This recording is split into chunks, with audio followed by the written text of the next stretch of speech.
Nesse terceiro bloco, vamos a outra cidade que, tão próxima de Areis, dá para ser visitada em um pulo e formando com isso um circuito cultural histórico que nos leva à própria fundação do estado do Rio Grande do Norte.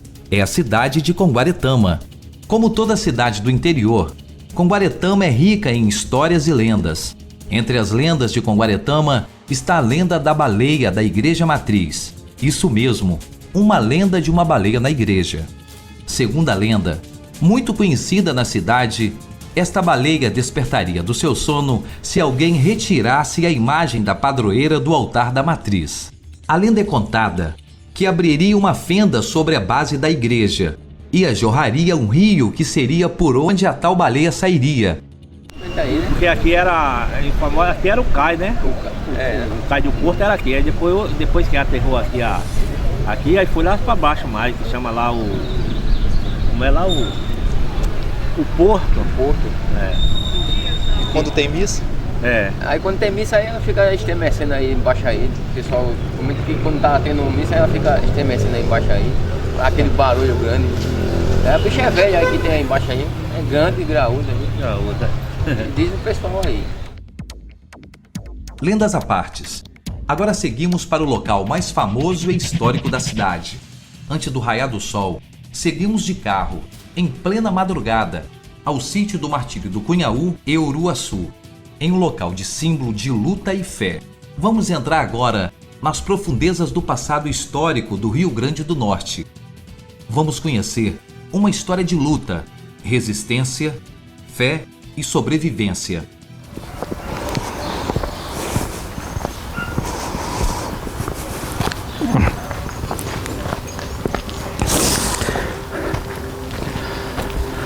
Essa aqui é a igreja. Foi aqui onde aconteceu o massacre. Dia 16 de julho de 1645. Um dia de domingo. Mas no sábado chegou aqui o Jacó Rabi, alemão, trabalhava para os holandeses. E ele convidou todo mundo para que viesse para a missa. Era a missa do domingo, todo mundo tinha que vir, era um encontro social. E mais ainda com o pedido das autoridades holandesas. Era quase uma ordem. E no domingo todos vieram. Inclusive, não trouxeram armas, né? As armas que haviam eram armas simples. Um cajado, alguma coisa que eles colocaram na porta da igreja. E entraram todos para assistir à missa, inocentemente, esperando que o Jacó Rabi chegasse para dizer quais eram as ordens que vinham de Recife. Mas, pelo contrário, ele chegou aqui com os índios e um grupo de soldados holandeses, cercou a igreja, exatamente no momento em que o padre levantava a hóstia, ele mandou que atacasse.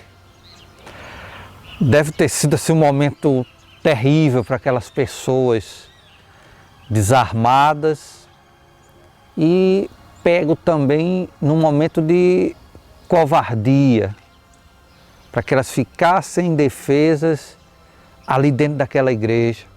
Tem uma coisa muito importante que a gente precisa entender no dia do massacre, é que as armas dos holandeses, eles não funcionavam porque a pólvora estava molhada. Era um dia de muita chuva. Por isso, os holandeses colocam os índios para o ataque e eles ficam na retaguarda. O padre André do Soveral sabia falar muito bem na língua indígena. Então, ele pede aos índios que não toquem nele, nem nos paramentos do altar. Alguns índios recuaram, mas teve um índio muito mais intrépido, que então avança contra o padre e com o seu punhal desfere as famosas punhaladas contra o padre André do Soveral. E é nesse momento que ele tomba e com as mãos ensanguentadas, ele deixa essas marcas que estão até hoje nas paredes dessa igreja. E mesmo depois da reforma, essa igreja foi rebocada, essa igreja foi pintada e algumas pessoas conseguem ver as mãos ensanguentadas do padre André do Soveral. Depois que o padre tombou morto, veio o ataque às outras pessoas que estavam na igreja. Todos foram mortos, todos que estavam naquela missa morreram.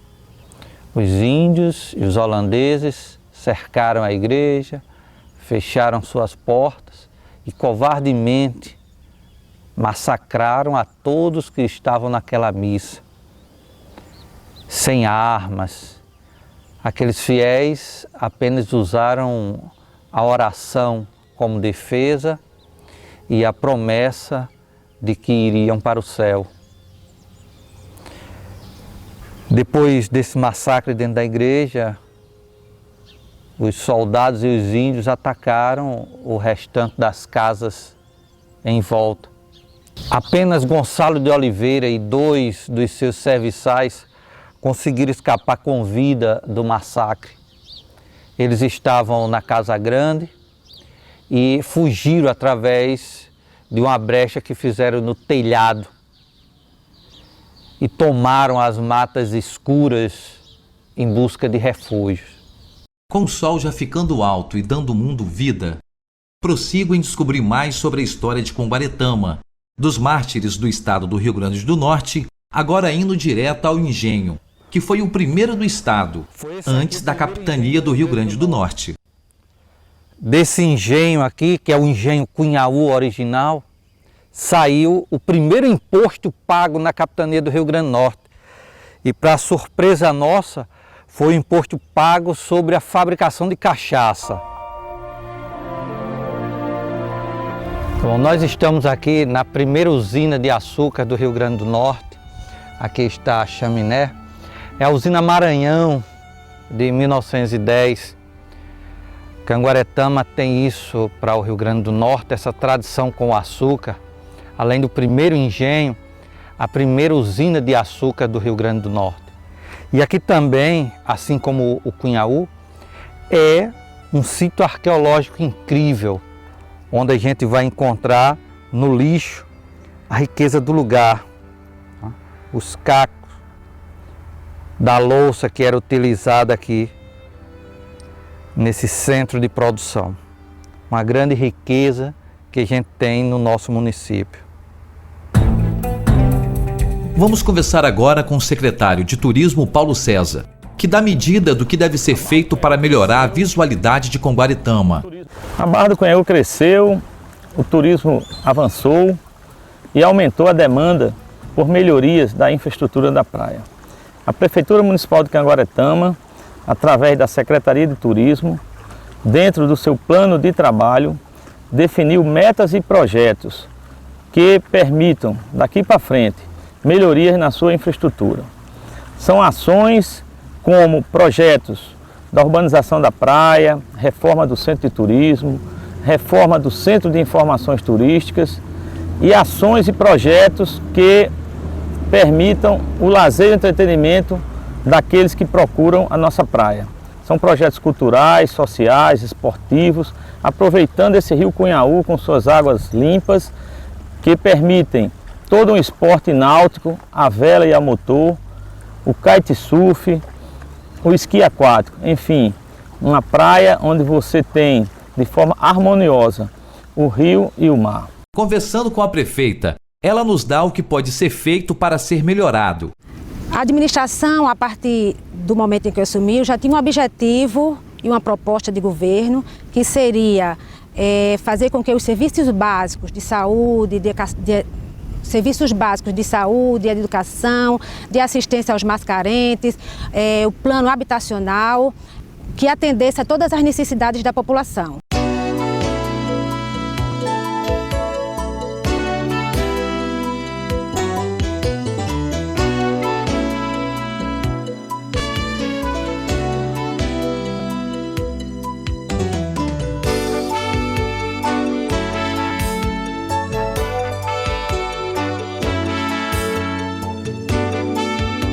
proprietário, como o sócio proprietário da Pousada Caribe Sul, basta que eu diga que na própria Copa das Confederações, que acabou de terminar com o Brasil campeão, a Pousada Caribe Sul teve a alegria e a honra de hospedar algumas pessoas que vieram assistir jogos aqui na região, como o jogo de Recife, teve pessoas de fora do país que vieram para cá e aqui se hospedaram. Então, quer dizer, nós temos realmente um potencial extraordinário. E nós somos, a Pousada Caribe Sul, um dos estabelecimentos de hotelaria da Barra do Cunhaú, da praia de Barra do Cunhaú, que foi selecionada para receber clientes da Copa do Mundo de 2014. Indo para a Barra do Cunhaú, chegamos à parte do paraíso nessa cidade. Como é uma barra de rio, o misto entre praia e o rio, que é o encontro da água doce com água salgada, na região também há uma barca que leva os habitantes e os carros da Barra de Cunhaú até o município de Bahia Formosa. O local é onde praticado o kite. Impressionante! Um misto de surf com pipas. É uma das principais atrações da região, atraindo turistas, curiosos e também outras pessoas por ser um local ideal para a prática do esporte. A barra é utilizada para etapas de campeonatos nacionais e mundiais.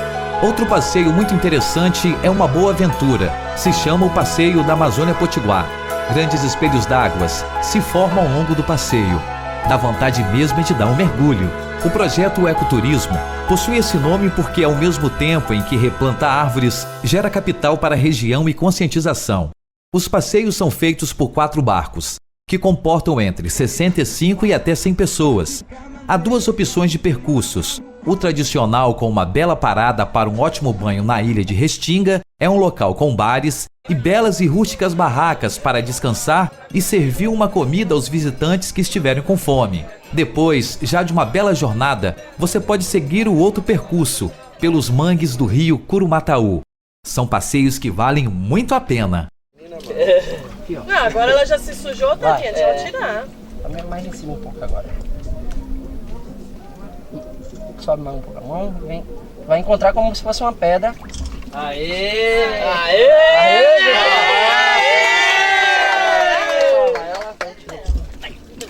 O marido tá com medo da mão.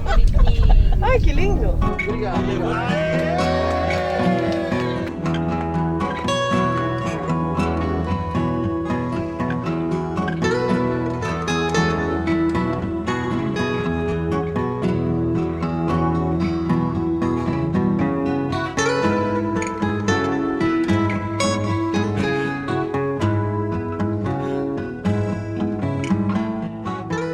Pois bem, essa foi a nossa viagem nas cidades de Conguaretama e Areis, qual conhecemos um pouco e podemos passar para vocês partes dessas belas histórias cidades. Vimos que ambas possuem passado em comum de luta por liberdade, sobrevivência contra os invasores holandeses. Se quiser conhecer o roteiro histórico e belo, bem como as cidades, partindo de Natal, basta tomar a BR-101 e 63 quilômetros depois, chegará a essa bela, hospitaleira e paradisíaca cidade de Areis, e por volta de mais 2 quilômetros, a cidade de Conguaretama. Venha você também e faça a sua história aqui. Até a próxima semana. Tchau, gente! O padre André do Soveral sabia falar muito bem na língua indígena. Então, ele pede aos índios que não toquem nele, nem nos paramentos do altar. Alguns índios recuaram, mas teve um índio muito mais intrépido, que então avança contra o padre e com o seu punhal desfere as famosas